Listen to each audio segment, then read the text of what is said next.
J'ai été hospitalisée 2 mois en service de réanimation. À ce moment-là, j'étais tétraplégique, donc aucun membre ne fonctionnait, seules mes paupières, et trachéotomisée. 2 mois plus tard, donc, je sors de réanimation et je commence une hospitalisation en rééducation fonctionnelle afin de récupérer toutes mes fonctions motrices, réapprendre à m'asseoir, à manier le fauteuil roulant, à me tenir sur mes jambes, etc., etc., à utiliser le déambulateur et voilà. Je suis sortie indemne de cette épreuve. J'ai eu énormément de chance. Je me suis donc assigné une tâche qui est de transmettre, de partager, d'informer sur les lourdes conséquences que peuvent avoir l'absence de communication pour un patient. Parce qu'en fait, ce dont j'ai souffert le plus, ce n'est pas tant de la tétraplégie. Ce n'est pas confortable, je vous l'accorde.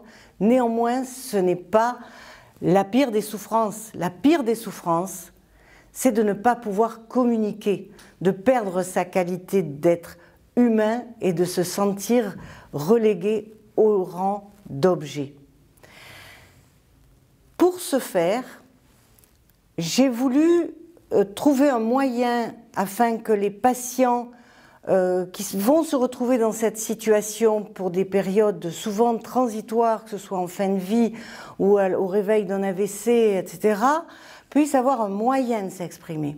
C'est ainsi que j'ai conçu le langage visuel clin d'œil à la vie.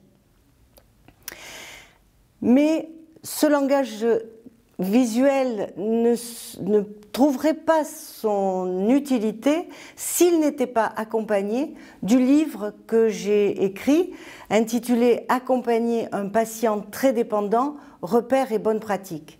Pourquoi? Parce qu'il est très important de comprendre quel est l'effet néfaste de l'absence de communication chez un patient et par quels moyens, en plus de lui accorder la parole, par quels moyens nous allons pouvoir lui faciliter son existence dans ces moments qui sont les plus difficiles de toute une existence.